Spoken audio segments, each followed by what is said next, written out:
right here in Oregon and across the United States. A little bit about myself, again, I'm Juliette. I was fortunate to come from a family that had integrated well-being into our best practices as a child. So despite not that we were rich or even middle class, we were actually quite poor, but my family was quite privileged in having been exposed to some of the things that we're going to share with you today. So I have a strong upbringing in well-being.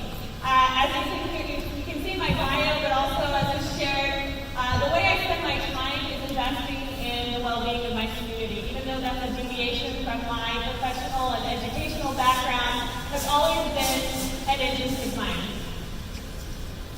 One example of that is serving as executive director of VegFest, a nonprofit organization in rural Douglas County that does lifestyle education and plant-based nutrition education.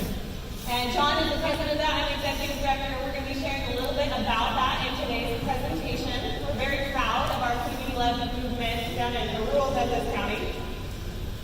We became aware of blue zones, the 5 longevity hotspots where people are living the longest, healthiest lives in our community work.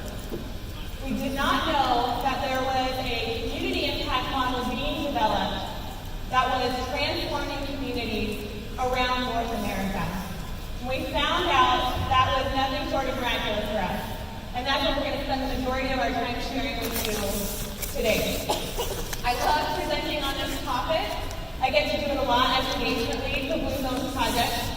I also love VegFest so much. I come every year. I try to bring as many people from my community, many of you in the audience, up with me as possible.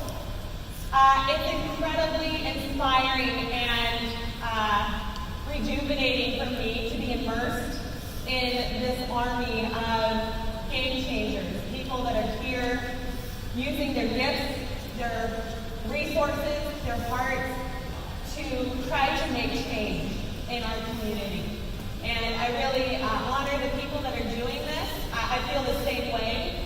And I appreciate being here today because it is an intersection of 2 things that I love so much, being able to share about well-being, but also just being here at VegFest. I'm grateful to be here. Thank you for having us.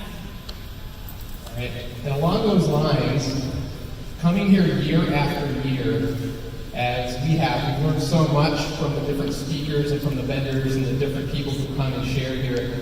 It is a true service, not just to us, to Portland, really to the whole world, that this organization actually continues to put this on.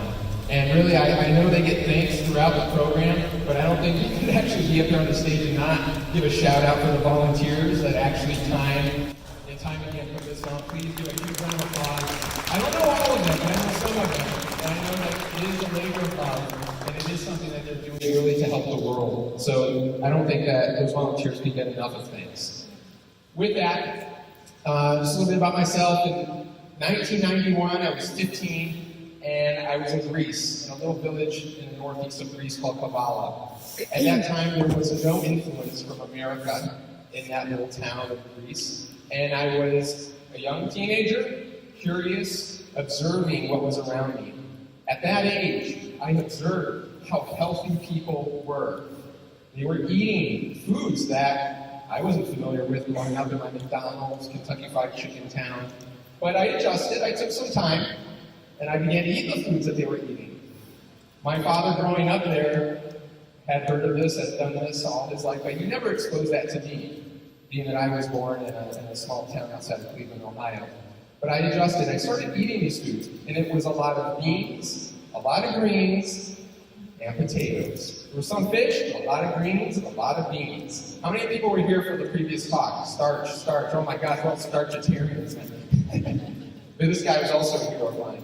But at that age, I didn't put the connection together, but I did see how healthy people looked. There weren't overweight people. People seemed to have a glow on their face. And I kind of wondered, is there a connection? Is there a connection between this way that they were eating and how they looked to them at the time? Later on, fast forward, I began my own professional career. I looked into medicine, I looked into lifestyle, and I looked into practical ways to achieve health and well-being. I began to learn about Eastern practices Eastern techniques for medicine, Ayurvedic medicine, Eastern teachings, and I found that that was something that was also integral to those practices, eating a mostly plant-based diet. And then I began to hear about the blue zones, that there were these longevity hotspots around the world, and that one of them was in Greece. And I related to that. I thought back to those 20-some years ago when I observed that. And I know now that Kabbalah is not the same. It's changed, as have many of these longevity hotspots. But we've learned quite a bit from them, and that's one of the things that we're going to be sharing with you today, is how that these places have actually changed and the differences from those places to what we observe here in mainstream America.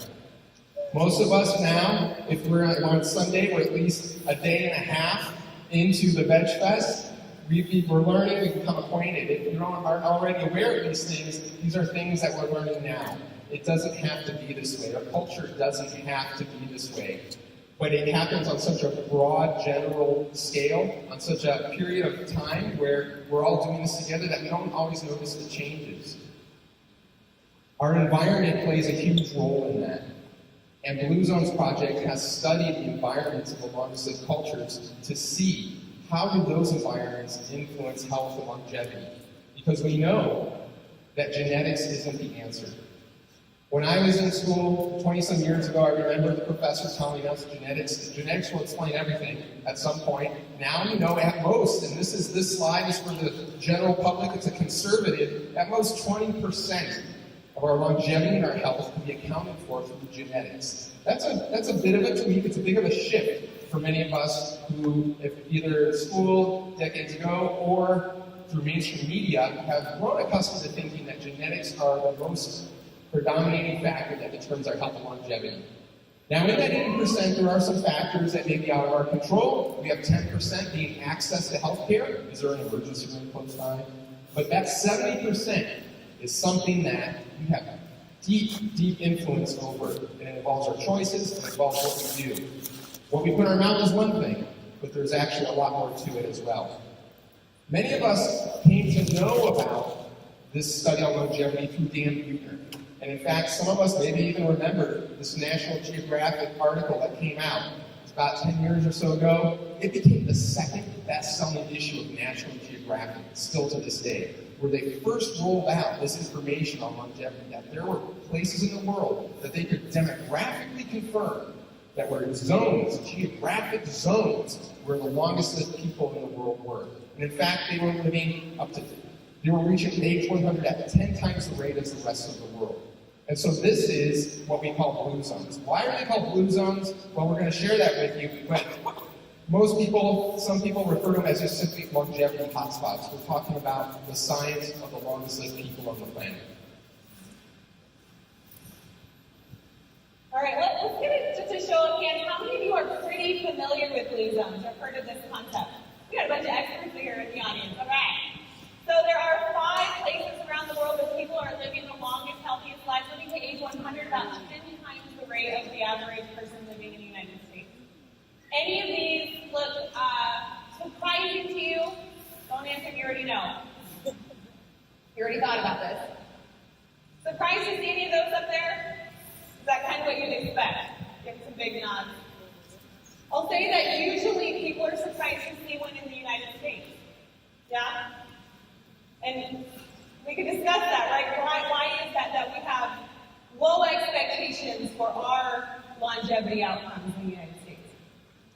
So these are those original blue zones, these places where people are living the longest, healthiest lives. We're going to take a little tour to see what they're doing. What are they doing in these longevity hotspots? We're going to start with Sardinia, Italy. Beautiful place, home to shepherds. That was their livelihood. That was their pastime, traditionally, in Sardinia, Italy. Where in the United States, you see about 1 centenarian for every 6,000 people. In Sardinia, it's 1 to about 250. That's incredible. So again, what are they doing? Well, with their naturally rugged terrain, having been shepherds, they're moving a lot throughout the day. They're not sedentary for long. So So they're moving, they've integrated that into their daily and habitual lifestyle. As illustrated in this photo, they tend to have backyard gardens. And this is how they get access to fresh produce on a regular basis. And if many gardeners in the room, any gardeners, hopefully a lot of you, as we know, there's other side benefits, right, to getting to growing a garden besides just for food. You're getting some exercise, you're squatting, your muscles, you're getting your hands in the soil. So potentially those could be some peripheral benefits as well. Now Blue Zones project is, or Blue Zones are known, people love this thing about the red wine, right? People are familiar with that concept. A lot of people like grab onto that and they're like, that's what I'm going to do for my well-being. Well, there is some truth to it. Yes, in Sardinia and a few of the other Blue Zones, they have a little bit, very little, like a couple ounces of red wine together on a regular basis.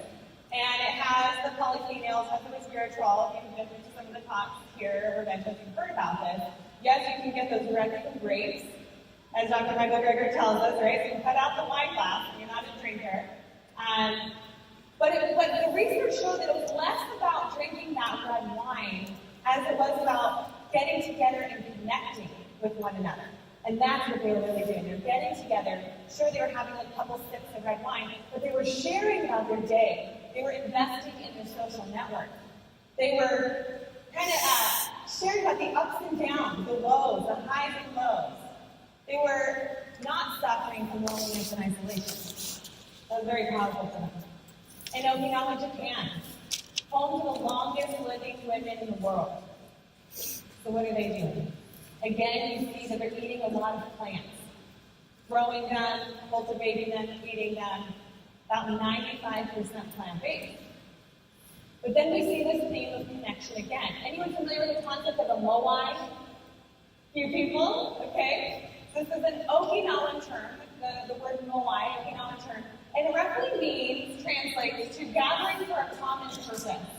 And the way that we translate that into our Blue Zones project communities is that we're supporting each other, we're creating a network with people that we're spending time doing healthy behaviors with.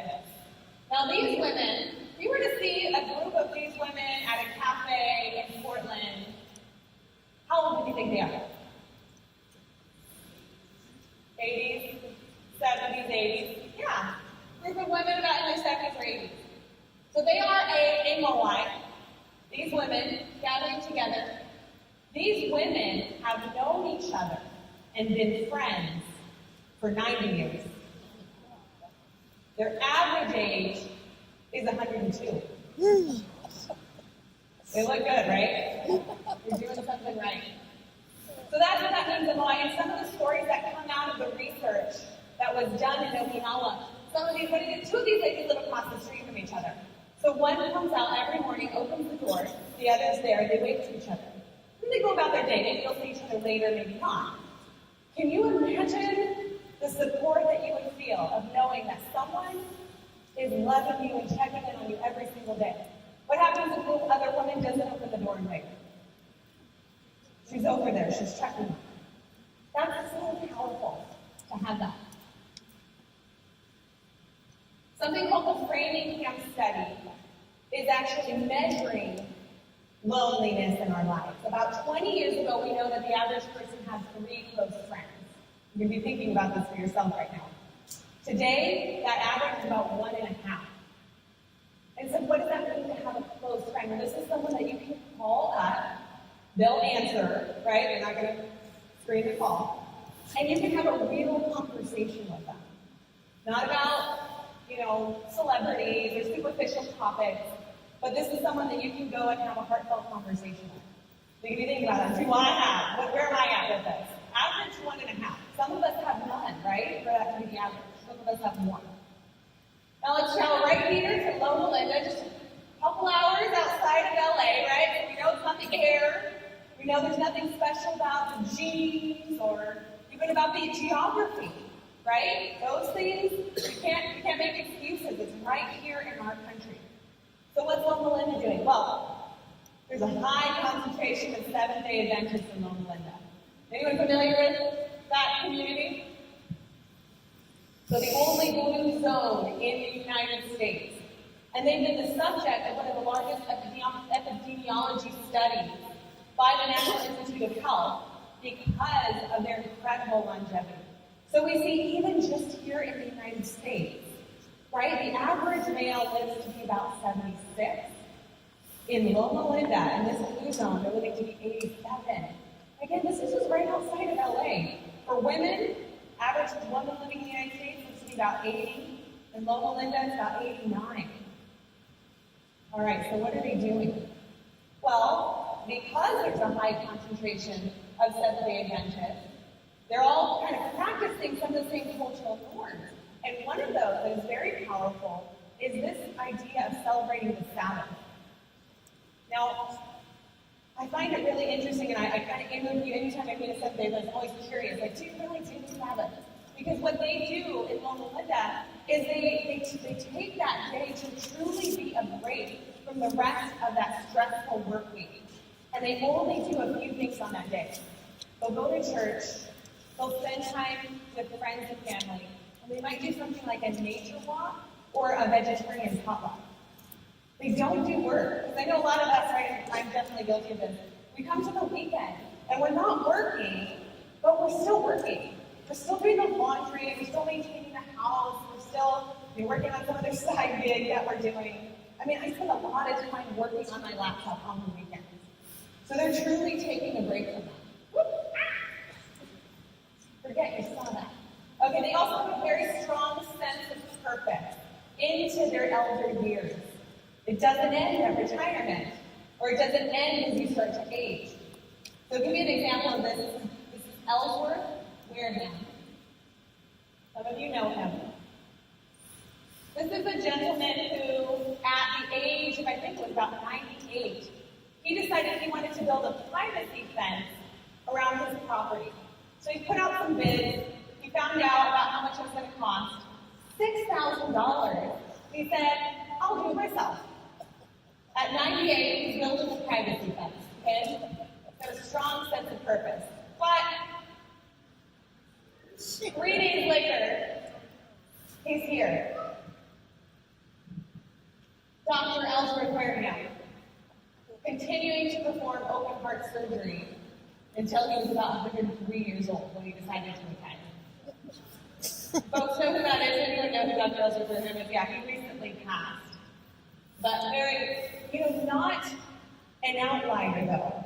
A credible person, but not an outlier in his community where purpose is strong and valued into elder years.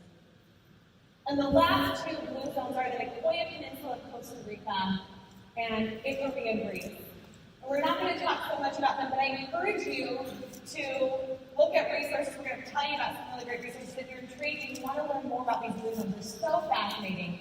And to learn more about the stories, I just had a chance to go to the Nicoya Peninsula of Costa Rica, and I was indeed able to verify that even now, decades after the research has been performed, they're still upholding a lot of those traditional well-being practices. It's very cool to see. So they're all doing a little bit of different things, right? They all have their own cultures, they all have their own geographies. But it's kind of a fun diagram that just shows some of the overlaps, some of the comparisons. There's a special shout out for some things on here. Plant-based diet. About 95% plant-based. Longest living people in the world. So is eating plant-based a fad? This is something that's been around and it's been working for people. Can't say that about some of these other diets, right? Paleo or keto community. Legumes. Special shout out for legumes. They're all eating beans. They're all eating a lot of beans. And then a few other really cool things that have really been distilled down to what we like to call the Power 9. And the Power 9 is really special because this empowers each one of us. You can say, well, I don't live in a blue zone. I don't want to move to Loma Linda. I want to live here in Portland. But you can do these things. We can all do these things. And there's a little handout that we pass out. If you didn't get one, I left a stack over here on the table if you want to have something to take home and remember what these are. So we've got over here at the top, remember, it's not about necessarily running to the gym and doing 15 minutes of cardio and then sitting sedentary the rest of the day. We call it moving naturally. Incorporating movement into your day. And so that means maybe like getting on the floor and playing with the kids. Or running around as my friend does in the back with his little girl, having her jump on tables. It might be riding your bike to work, or walking to the grocery store, to your friend's house. So how can you, it might be gardening. Gardening is a great way to move naturally, yeah? And then we have sort of this other term, we call it right outlook. And I mentioned having a strong sense of purpose. This is something that all of us should be exploring regularly throughout our life. It doesn't just happen when you're graduating from high school, it might happen at midlife. Another really good time is at retirement. What is my purpose now? And it changes. But it also changes as we get to know ourselves better, our own gifts and our values and our passions. And then there's downshifting. This is my struggle. So taking time to get out of high gear, downshift, do things that relax you, that are healthy, but that make you relax. You be thinking about it. What are some of your things? And committing to do those on a regular basis. That's what they found. That's what these people are doing. Okay, and then we have this whole tier we call eating wisely. One of them is we call hara hachibu. That's another Okinawan term. Hara hachibu. They say this before every meal in Okinawa. And it just means, let's not stuff ourselves. Let's only eat until we're about 80% full. That's so weird to me and for many of us in this culture. We had eating contests when I was growing up. And then there's that sometimes we call it wine at 5, but we also call it friends at 5. Really trying to emphasize that it's more about getting together with friends on a regular basis. That should be part of your well-being strategy. And then on the bottom is all a foundation of connection. Putting loved ones first. Finding your right tribe people in your life that encourage you to make healthy choices. But the research also shows that if you're part of a faith-based organization and you participate in that regularly, that you can live longer. It doesn't even matter what the faith is. There's no bias here with this research. It just shows that yes, if you participate, you'll live longer. You can imagine why that would be, sense of community, something bigger than yourself. So these things were all encapsulated, as I mentioned earlier in my introduction, into a community impact model.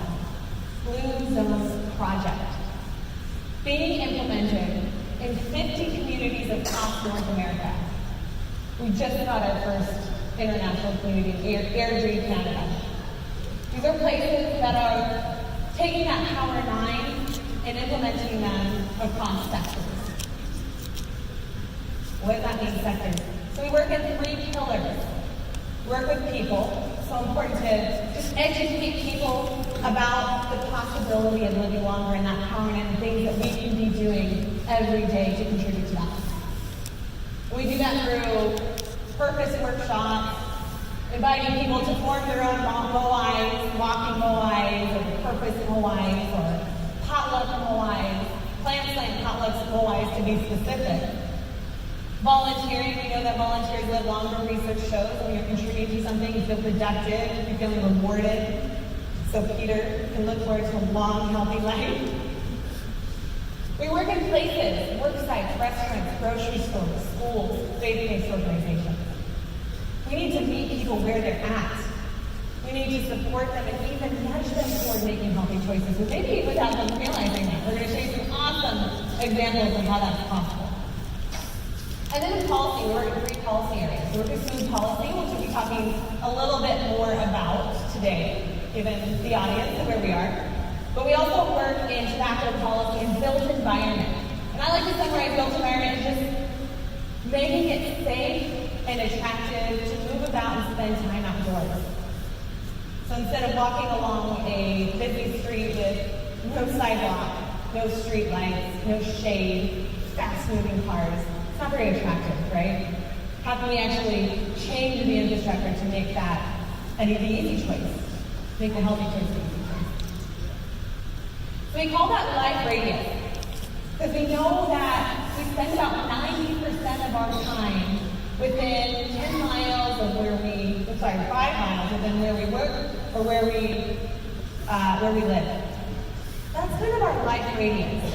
And if we work within those places, if we support those places, that when you go to work, and then you pick up the kid at school, and then you go out to eat, and then you go grocery shopping, and every single one of these environments is supporting you in making healthy choices, that's really going to be the impact. That's what's going to support us in living longer, healthier lives. So we're going to talk a little bit more about the food element today. Being here at VegFest, we're so proud of a lot of the things that we've been able to do. We're excited to share these with you as things that you can take into your Portland or your communities.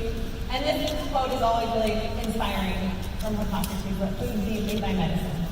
Early on, drawing that connection between what we put in our bodies, how we fuel ourselves, and how we feel. So again, we call it Eat Wisely. So a few examples of that we've done in our food policy work. We started a VegRx program. Now we didn't invent this concept. How many people are familiar with VegRx? Oh my gosh, I'm so excited to tell you about it. This is so cool. So I'm a patient. I go to my doctor. I have maybe food insecurity. Maybe I don't have access to healthy food, maybe. Or I'm suffering from a chronic illness. Different people can decide to do it differently. So I go to my doctor, and my doctor says, I'm going to write you a prescription. You're going to take this prescription, not to the pharmacy, but to the farmer's market. Or to the grocery store, and you can buy only produce. Get your produce, come back and see me. So we started this in our community. We first did it with one clinic and one redemption site. So one clinic and our biggest farmer's market. This year we expanded, went to 3 clinics, 2 farmer's markets, and a convenience store. Why would you work with a convenience store? We're going to tell you about that in a minute. That was very exciting. World Food Day is coming up, and we went overboard this year, I'll say. We have a ton of stuff going on. You probably can't really see this, but we started it with a proclamation with our city council, just recognizing that there's importance in the food that we eat, and that our leaders should be behind it. We're doing a farm tour. We're going to be showing forks over knives. Yeah, everybody's seen forks over knives, but some people haven't seen it. So this is an opportunity for people to bring their friend or their neighbor to see this very powerful film. And if you haven't seen it, definitely go see it. We're going to be doing a Find Your Farmer event at our farmers market. We're going to be inviting our restaurant managers, our hospital cafeteria managers, our chefs, our school lunch people, the people that create our food, to come find a farmer in the local area where they can source their ingredients locally. Again, this is not a revolutionary concept. We've got to make this stuff happen for people. We've got to make it easy for them to do that. Then we're also doing Meatless Mondays and Plant Saturdays, Have a Plant Friday. We're working with local restaurants to make sure that people can at least have a plant-based option on these days. And we're incentivizing it. Most of y'all aren't from our community, so I'll tell you a secret. If you go buy a plant-based option at one of our participating restaurants on this Friday, we're paying for it. That's why we can't tell everybody. Don't tell people the rest. Okay. So, for Portlanders, this isn't necessarily anything new, but when you go down to the heart of cattle country, Douglas County, which in the 80s produced more board feet of timber than anywhere else in the country, and is known for that culture, it really is a bigger deal. These are some of the first times some of these programs have ever happened in this area. And so Portland is kind of night and day from rural Oregon in a lot of its advancements towards being more conscious about food and the impacts it has on our health and our environment. So our thinking here is, how do you actually develop models to bring this to communities for the first time? How do you actually touch people who haven't considered this at all and maybe think that it's never going to happen in their community? Well, these are some of the strategies that we've been working on. And the idea is not, of course, to make any rural town Ikaria, Greece, Loma Linda, California. That's not what the point is. But the point is to see how we can actually be inspired by this research, how we can actually look at what the longest-lived cultures are doing, that we can correlate to their incredible health longevity, and actually take pieces of that, actually implement those little learnings into our existing culture, into the flow of life that is already there for these rural communities. And so now, over the past couple of years, we're able to share some of the work that has been going on, and we're starting to see the differences, we're starting to see the changes through organizing in this way. So what does it actually look like when you go to a place where I guess it's night and day from the culture you have in Portland?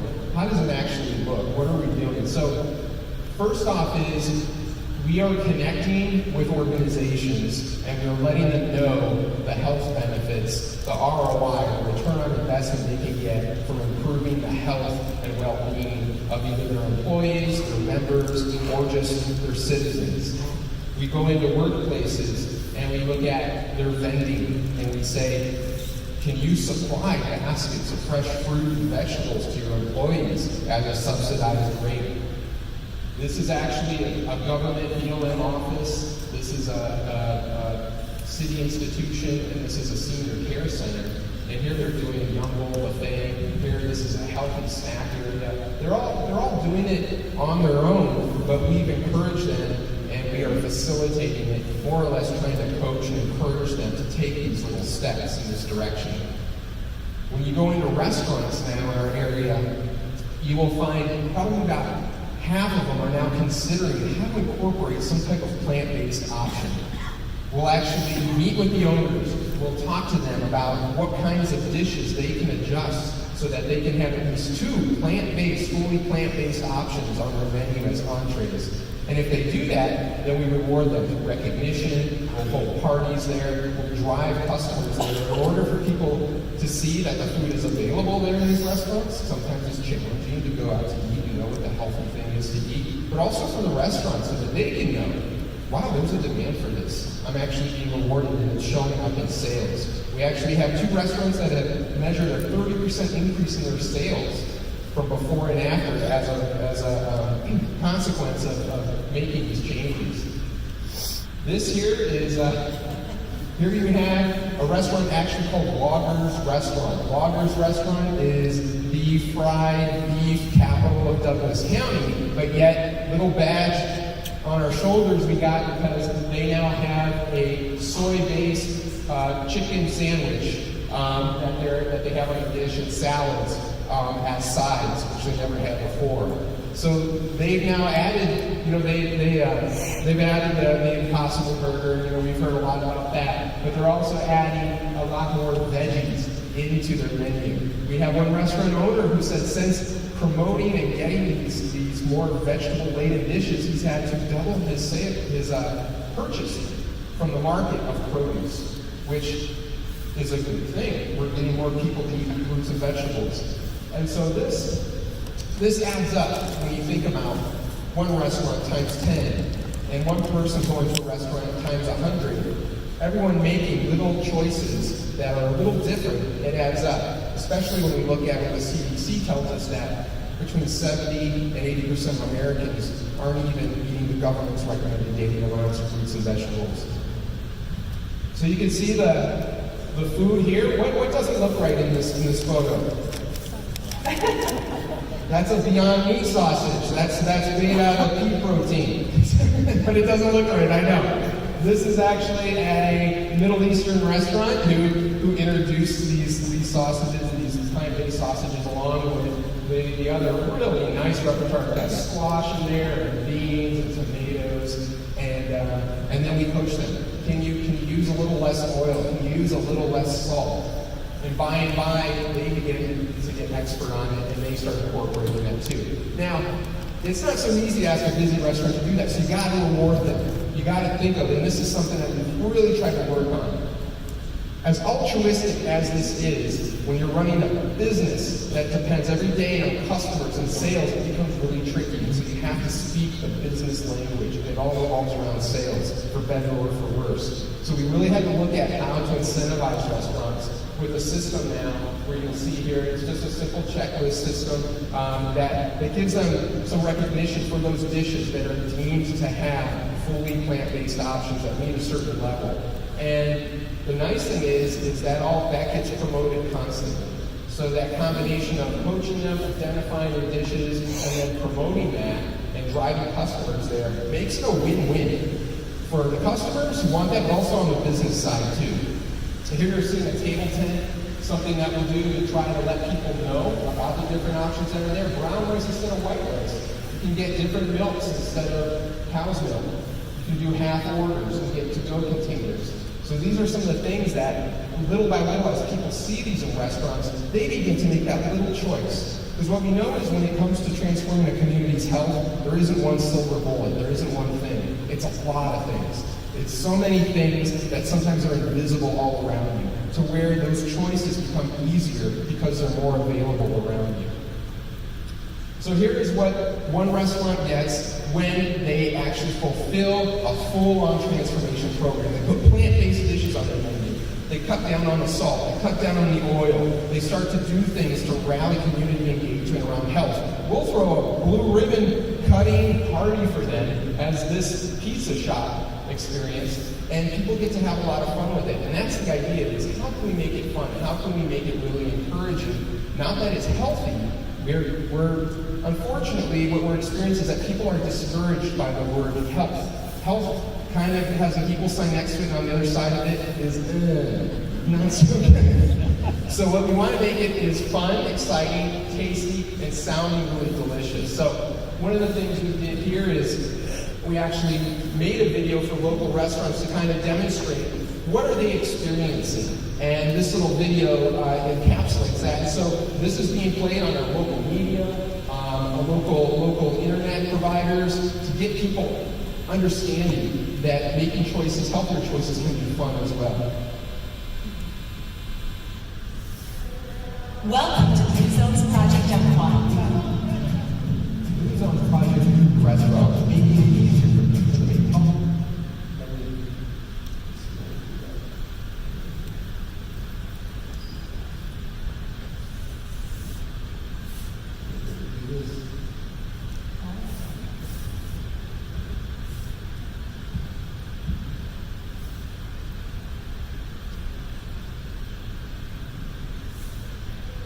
Welcome to Blue Zone's Project F1.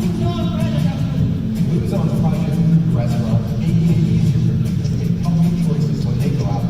We know that we are supporting the well-being of our community. We ordered 2 nice water products. The first thing we noticed was a measurable increase in sales. Blue Zone inspired menu items with some of the best selling items on our menu. Blue Zone's Project Improved restaurants are making it easier to eat wisely and young while active, so that we can all live longer and better.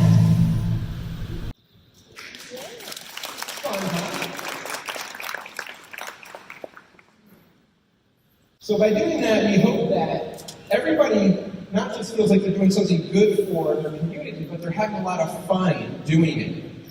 So what you're seeing here is how we actually work with these mom and pop convenience stores. Now we're experiencing this phenomenon called food deserts. For those of us who don't know, food deserts are basically, it's a zone where people don't have easy access to fresh fruits and vegetables. There aren't real stores close by. So we have now food deserts where there are also low-income populations. So that makes it twice as hard, because a lot of low-income populations maybe don't have cars, they don't have easy access to transportation. So what we did is we looked at one food desert in Roseburg, and we actually picked a store, a convenience store, if you will, that mostly had 2 things: alcohol and smoking tobacco products, with various bags of chips and things like that. I think you kind of get the idea. And we approached the owner and we let him know this could happen. If you could include these items, these fresh fruits and vegetables, we think that we could get you sales. There are hundreds of people live around here who are telling us through surveys that they would like better access to these fruits and vegetables. So we worked with him, and over about a year's time, we turned the store, which you can see it's on the left here as before, but you can kind of see on the right, it looks a lot better. We started transforming the store. We took down so many of the alcohol and tobacco advertisements and the junk food advertisements, and we started putting up promotions for fruits and vegetables. So you can kind of see here, if I can get my cursor, this is a bunch of tomatoes that's taking up a whole window here, and there's various pictures that have fruits and veggies on them.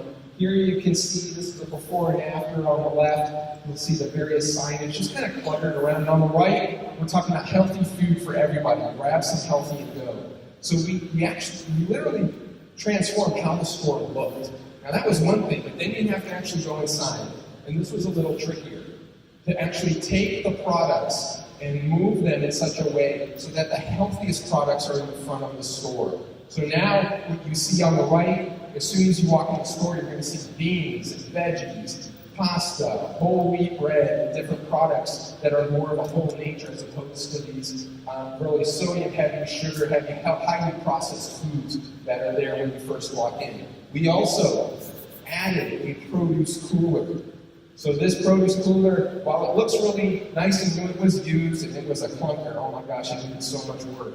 But I think it's working okay now. But we put nice signage on it and started adding veggies and teaching. Actually, I could teach the employees how you care for vegetables in a cooler. It does take a little bit of work. And the owner here, you see Jay, really quite happy because he's now experiencing the sales of these products. As people begin to learn that they're there, you'll see people, not just people who live around it, but businesses coming in to get their produce and their food. In a grocery store, a larger grocery store setting, in a way it's a little bit easier because you already have the products there, you have the fresh fruits and vegetables, but what can you do in a grocery store? How can you actually make it, in a grocery store setting, easier for people to make healthier options? Well, one of the things that we did in our community's largest grocery store was to add checkout lanes that no longer had Snickers bars and candy bars and junk food, but instead had bananas, apples, nuts, and water.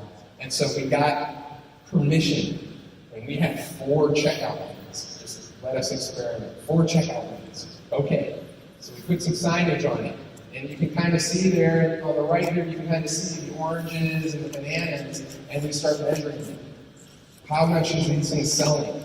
And we find out that in the 1 year that this was done, over 4 pounds of additional produce was sold in the store from this. Yeah. And when you ask, well, how do you know? How do you know that it's from this and not? Because people don't come to buy a banana or an orange while they're out in the checkout line. They buy it in the produce area. But we measure how that's stocked, and so we know how much of it's moving, how many people are saying, you know what, I got it, that impulse buy gets all of us. And maybe we're going to grab a candy bar, but maybe we're going to grab a can of soda. But when that impulse instead tells us, you know what, I'll take that orange, I'll take that apple, or that banana, that's a win. And so sometimes in these checkout lanes, you'll actually see it isn't just that people are taking good stuff. Sometimes they do the bad stuff. You'll see someone use a candy bar and takes an apple instead. So it's a fun thing to see how not only people are responding to it, but how it's impacting the community. Another way, and this can be done in a lot of different ways, but in using the blue zones as a key kind of advertisement, we're finding it really nice to label anything that's healthy. So people start to see, they go to a restaurant and say, hey, I really enjoyed that Blue Zones dish, that plant-based dish. And then they go to a grocery store and they see this. They see a tag next to the black beans, or the red beans, or the pinto beans. And they think, oh, you know, maybe that's something I should do. Again, little strategies to try and increase their consumption of fruits and veggies. So again, Sherm's, this is the name of this grocery store. It competes with the big guys. It competes with Fred Meyer and all of them. It did a great job implementing this model in a grocery store setting. So we actually decided to do a video just on what they've accomplished. And let's see. We didn't do this before. Let's see how this works. Welcome to Blue Zone.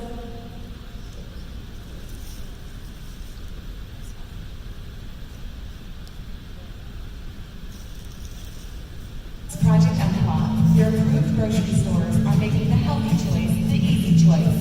My family and I really like trends because it's a lot easier to find the healthy choices that we're looking for.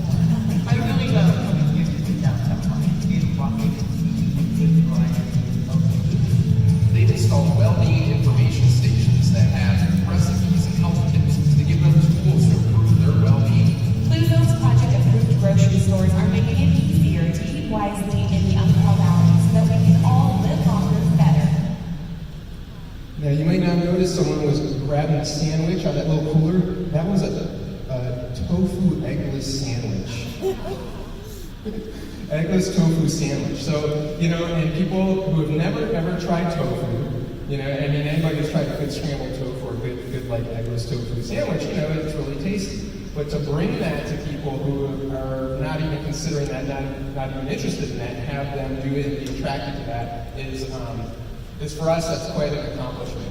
So one of the things we're looking at is how to retrain people, retraining deli cooks, retraining restaurant cooks. And one of the things we find in rural Oregon is what can we steal from Portland? What can we actually do to bring a little bit more of Portland down to that area? So one of the things that we've done is, I don't know if anybody recognizes her, but we brought down chefs from the Portland area to come and train some of our local cooks and chefs. I think Lonnie did a cooking demo here, but she had a great product about vegetarian stocks that can be used in institutional commercial cooking.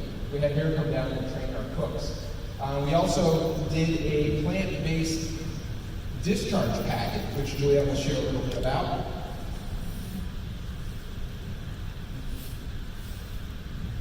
All right, so looking for ways to support our places pillar, places where people are spending time. One place where people spend time maybe without their permission, without wanting to, is at the hospital. So we wanted to make sure that our hospital is equipped to support people in transitioning toward eating and plant-based. So I know it's hard to say, we just wanted to give you an image of it, and we'd be happy to share with you if you're interested in using this resource. It's just a plant-based eating guide, covers some of the basics. What is eating plant-based? What are the health benefits? How can you get started? Tips for eating out, a few statistics, some frequently asked questions, and then some community resources. And all of us in our community, especially here in Portland, you've got Northwest Veg, lucky to have lots of resources here. Perhaps if you're not from here, you have your own. So you can take this and you can swap it out and make it your own. In our community, we have UC Veg, Umpqua Community Veg Education Group. We mentioned that we're both a part of that. So we collaborate a lot on especially things surrounding lifestyle, plant-based nutrition.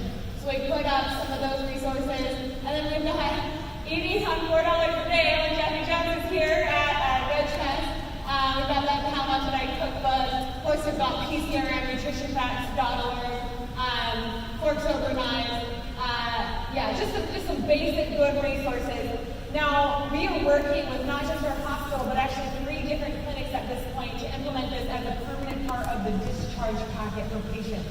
So everyone leaving the clinic or the hospital will have this guide along with their other materials to support them in their recovery. A little bit more about UC Veg. So again, we've been around for about 10 years. Nonprofit organization. I'm the executive director, John's the president. This is a website, and it's an incredible resource. I just want to share that with folks so that you know it's available. Something that we're really proud of is our 13-week disease prevention and reversal series. It's a grassroots, locally grown product that we've created. It's a free course. It's volunteer run. We partner with community organizations. We partner with our local hospital. It's at Assembly Adventist Church. They invited us to hold it there, and it's incredibly phenomenal the outcomes that we've seen come out of this course. We get consistently about 80 people per week coming to this course, and it's all the best stuff from these experts that you hear speaking at this conference. It's, whole food, plant-based, but we also go even further. We go with the no or limited SOS foods with salt, oil, sugar as well. Because we are really trying to target this class toward people that are interested in not just preventing, but reversing chronic illness. And we're seeing that happen. It's absolutely happening and possible, even in rural Douglas County. Shout out to June, who's here in the audience today. Awesome volunteer who helps us work with our pre and post surveys. Because we need to make that real, right? People need to see the numbers. The proof is in the numbers. waste measurements, we do kind of some of those standard biometrics. We work with our hospital, they come in on site and do pre and post blood draws. Again, people need to see that the change is happening in their numbers. But to supplement that, because we know just coming to a class once a day, listening to theory, even though we do recipe sampling, is not enough. We need to support them to look for every way that someone might find a gap in what we're providing to make sure that they're successful in their health transformation. So we do, of course, healthy shopping tours, small group shopping tours, and this is an excellent way to collaborate with Blue Zone's private grocery stores that provide healthy shopping tours, get credit for that on your way to becoming Blue Zone's private grocery store. So it's a wonderful collaboration. We've got a couple of these folks that are here today. We always try to bring a gang of people up from our community to Northwest or to VegFest. And we just show them where these healthy products live. We do price comparison. We look at ingredient labels. How do we ingredient labels? And cooking classes. We have amazing success with our cooking classes. We get about 80 to 90 people sometimes coming to our cooking classes, entirely plant-based. It's community-led. These community volunteers that just have a dish that they want to share. We also have an awesome program where we build gardens for low-income families, but also in schools and in nonprofit organizations. So this is one at one of our local elementary schools. Not only do they get to get their hands in the soil, see where their food comes from, but we also incorporate it into some of their garden curriculum into their educational programming. So again, 50 communities around in North America that are putting these practices to work in to various degrees and in different ways as is appropriate for their cultures. And what you're seeing here, the little dots, these are the dots that have actually undergone the full model of what Blue Zone's project offers. So a lot of the principles, a lot of the strategies have been implemented, available in various forms, in many different organizations, but this particular model that looks to comprehensively impact the community in all these different facets takes years to implement. You've actually now had the experience from over 40 communities now over years to justify, okay, does this work? And we can truly say it's evidence-based. So when you look at all these dots, what you're seeing is a wealth of information of if you do this strategy over 4, 5, 6 years, what will happen? What will happen to a community? And that's now what we can share. The first community to do this, to embark on this project, this Blue Zones project, utilizing information found from the longest of cultures in the world, has seen dramatic results. Not the only one, but it's good to know that this was the first one. 49% decrease in healthcare claims. That is astronomical. If you're an executive or you're a politician and you're looking at on a large scale what to do about this impending crisis of healthcare, this really gets your notice. Prevention practices really add up. And this is what we're noticing now in the towns and the organizations that implement these models is a large degree of healthcare savings. Some people have said, well, you were doing this in a lot of rural towns, small towns. Roseburg proper is about 25,000. Yes, it's true that the model works very effectively in towns that size, but what about large cities? The first large city underwent this project, Fort Worth, Texas. Anybody been to Fort Worth, Texas? If we could say there was a challenger for Douglas County as far as its eating habits and the way it thinks, Fort Worth, Texas is truly that. Texas, really much known for a culture of meat eating and a different way of thinking. But yet, look at this, what they've been able to achieve over the years that they participate in this project. And this just this past few months made national news. If you just Google Fort Worth and Blue Zones, you'll find a whole range of TV articles that are now coming out about this. The well-being for Fort Worth, Texas, if you look at this, what we're seeing now, the trend in the United States, the trend of well-being is declining. The trend is declining, but yet in the face of that, Fort Worth is going up. And that is a big discussion in itself, how the trends of well-being, the trends are declining. So the people are now saying, if you can just resist that decline, if you can just hold steady, you're doing remarkable work. But to see a city at that scale actually improve is really a remarkable achievement.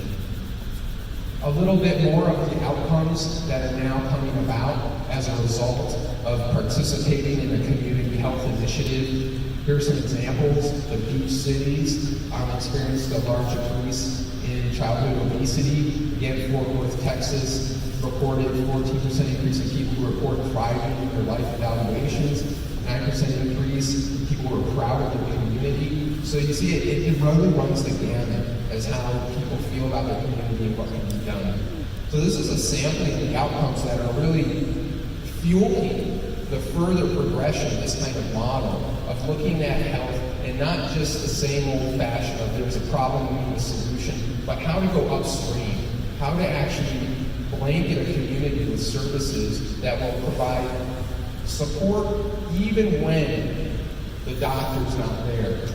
So the old model, and I should say old, maybe existing model, is the one that we've been working with, which requires an expert and a patient to be in the same proximity in order for services to be rendered. And it could be a coach, could be a doctor, could be some type of provider. What we're looking at now is how to actually change environments. You've heard the saying, it's very difficult to be a changed person and go into an unchanged environment. It's really hard to depend purely on willpower. What we know is that willpower eventually starts to fade and we go back into our old habits. The models we're looking at now is how to actually help the environments, the culture, the relations, by looking at the places, the policies that are there that can provide constant nudges, even though there is no expert there to administer that counseling. Individual will, we know that even the best of us can't fade. But if the environment itself is upholding that support, regardless of who is there, it will maintain that. This we know is temporary, this we know is permanent, and what we're looking at now is how to actually create more of these supportive structures. So that is one way of kind of looking at it at the big picture. If you want to learn actually about these blue zones, the best thing I can recommend to you is to read the book. And guess what? You can get it for free. The Blue Zones book, which was the first book to come out and actually talk about the research of the longest of cultures in the world, it's a best-selling book written by Dan Buettner. It's about an inch thick, and it goes into detail about everything that we've talked about. Rather than you going out and buying it, I would suggest you go to this website. This is a nonprofit here in Oregon, and as long as you have an address in the state of Oregon, they will mail you this book for free. No strings attached. You can get this book, go to the website, it's a book club. This is actually the web page for it here. Put in your address, mail you the book. Now, if you want another book after that, you can go back on the website, write a one-paragraph little report, and then you'll qualify to receive an additional free book, and on and on and on. I highly encourage you, write that down, get the book, read it when you can, learn about the research behind the longest of cultures in the world, and we hope that, sorry if you're from Washington, I maybe you have a friend in Oregon, but at least I'm going to assume most of you live in Oregon. Okay, so, to wrap it up, we did one kind of B-roll video of a grocery store trying to, again, look what we do to get kids to look at veggies. What can we do to get people who are just thinking oh gosh, this is I'm not interested in this. What can we do to get them interested in this? And this video here is one that was created with that idea in mind, going into the largest grocery store in our area. And I think you'll find it fun too. So if you're inspired by what you've heard, if you're excited about this, guys, join the folks in this video in celebrating. Give clean up on aisle 2. Clean up on aisle 2, please. Clean up on aisle 2, please.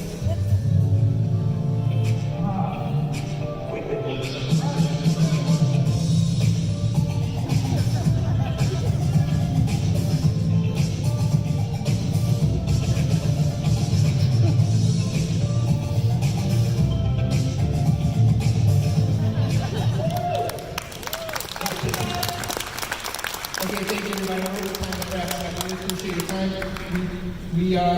are we going to do questions? Okay, so we have reached the end of our official speaking time, but we don't have another speaker for a little bit, so we would be very happy, we've already chatted about this, to stay and have some Q&A if y'all are interested. So I'm going to take this mic, I'm going to put it over on that stand there, and if you have a question, please come over. We'll take about 10 minutes or so, we'll go to maybe 3:45.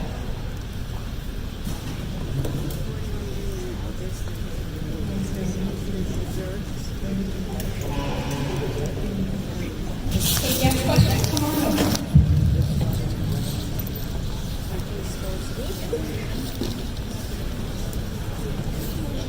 I had a question. I'm a nurse in the emergency department, so I see like the worst of everybody. You know, nobody comes in there at their best, and you see a lot of people who aren't compliant with any type of care. And the health, what you call it, health RX? I'm sorry. VegFest. How do you implement something like that? I mean, where is that happening, and how could we get something like that here in this area? Because I think that would be incredible. Because so many people that you talk to about diet, tell you, oh, I can't afford to eat healthy because I'm on food stamps. And I think that if, as a whole, when you look at it, I sometimes frustrated because I see what they're buying and ask them, actually veggies might be less expensive. But still, I think that they actually had a prescription for vegetables. That would just be so awesome. And how would you implement something like that? Absolutely good question. We took our model from the Gorge, actually. They have a really robust program there. So check it out. I think it's called Gorge Grown. We went to a VegRx conference right outside of Salem. So we took our model from here. You do have to have someone to operate it, at least initially, to create the materials. The materials are there, but to tailor them for your community, someone's got to be the one to funding it. Of course, is a big one. We went to our hospital foundation, and I should say you can start small. Don't be afraid to start with one provider and one redemption site. Because I think sometimes they think, oh my gosh, we got to do this cheaper. We were like, that's not going to stop us from getting started, and we'll grow it every year. But let's get our infrastructure going.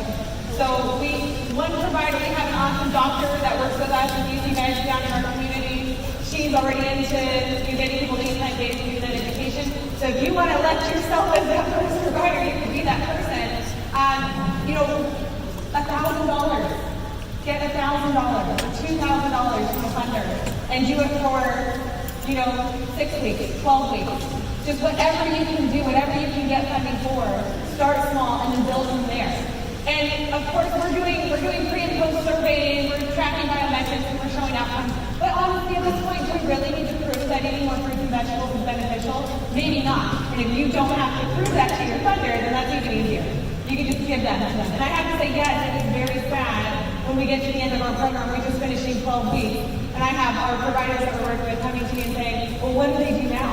Our patients are saying, how do we get our fruits and vegetables now? And that is so sad to me. Because really, they're just left with the traditional mechanisms that are out there. So I would like in our community for us to find long-term funding. But I'll say too, if you can get a foundation to kick it off, but when you're going around to your clinical partners, talk to them about integrating that into their budget for the following year, if they can do it. And our clinics are saying, yes, you can actually.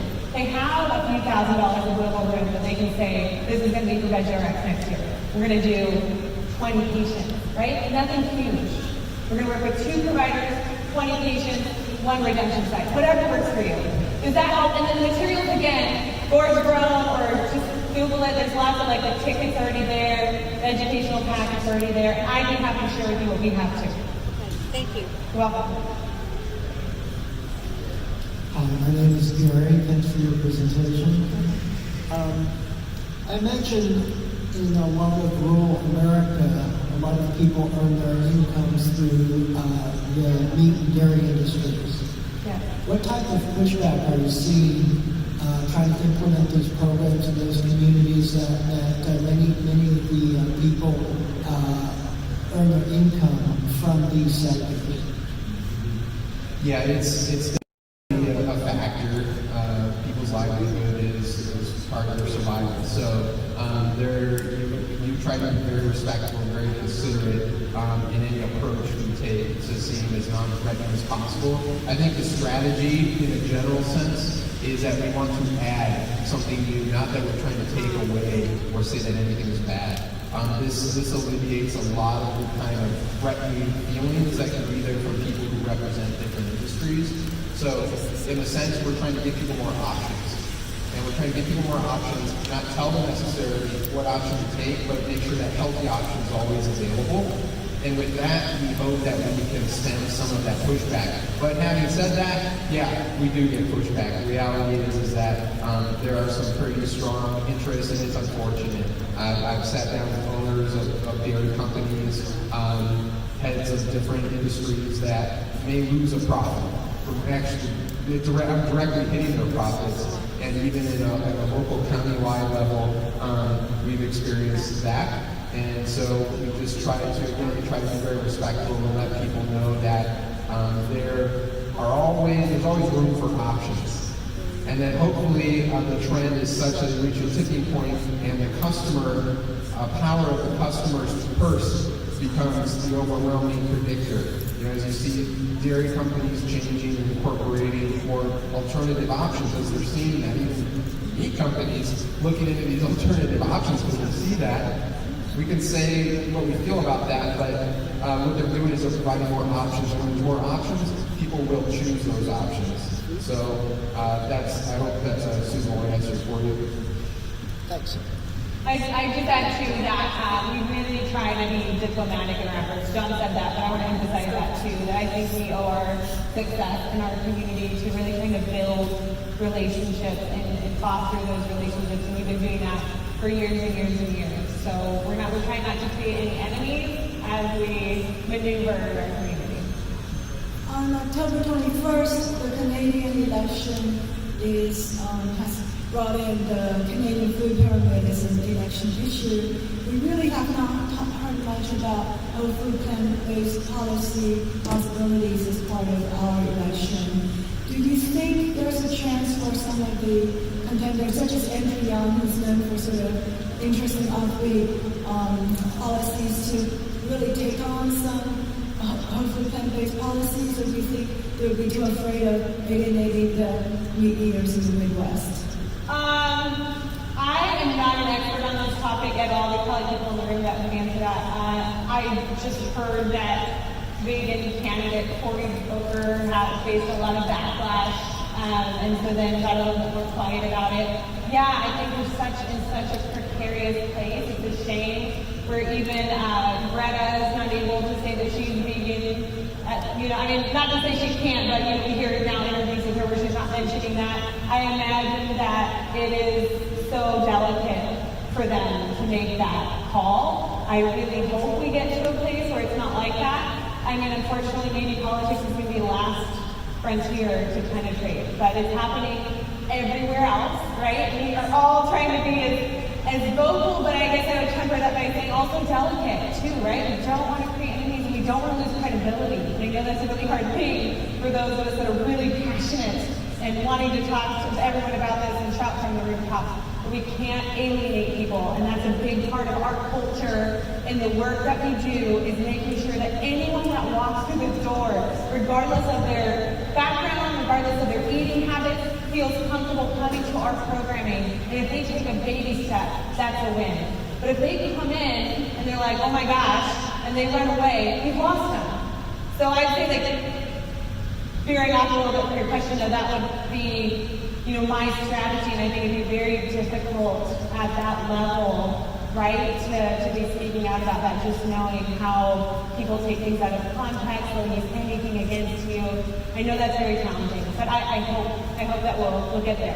Do you have anything to add? I'm sorry to hear your question totally, but I got from what Juliet said. I think food is such a personal decision. On the political level, we're dealing with such big topics. While food, to me, it would be really nice to know. It's a shame that would be used to leverage someone's view on a political opponent. I think that dealing with it on a relationship basis and really just trying to form a level of trust. And I think what we've seen is successful forming relationships based on trust, and even organizational relationships based on trust, and then seeing more doors open up through that than through simply just trying to push and force based upon what unfortunately people see as like an ideology. So it's like it's a cliche, but like unions kind of get like a bad name. It's like, oh, push it.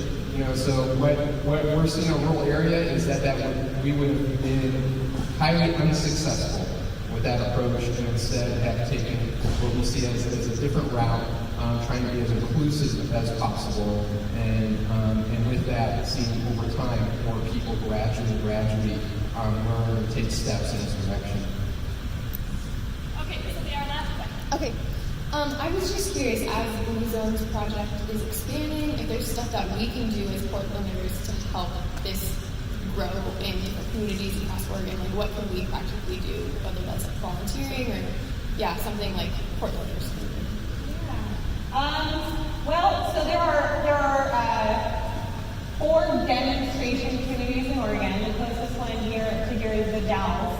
If you're interested in helping out that team, I'm sure they would very much appreciate it. There was a Blue Zones Project statewide team that was located here that was working on some things here. That's not happening at this current time. The others are Grants Pass, our community in Roseburg, and then Klamath Falls.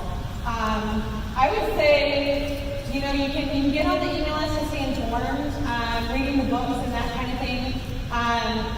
Short of becoming a demonstration community, which is possible, like I don't want to rule that out, but it is hard. It's hard because you've got to get funding, you've got to get like your mayor, your city councilors, you've got to get your superintendents, you've got to get your CEOs and presidents of your largest employers in your community on board when you're going to apply to be a demonstration community. You've got to have that. So if you're up for that kind of challenge, absolutely.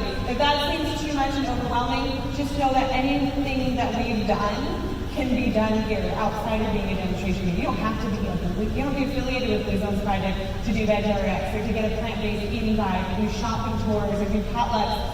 In fact, I'm just going to say too, we've got volunteers for Northwest Veg.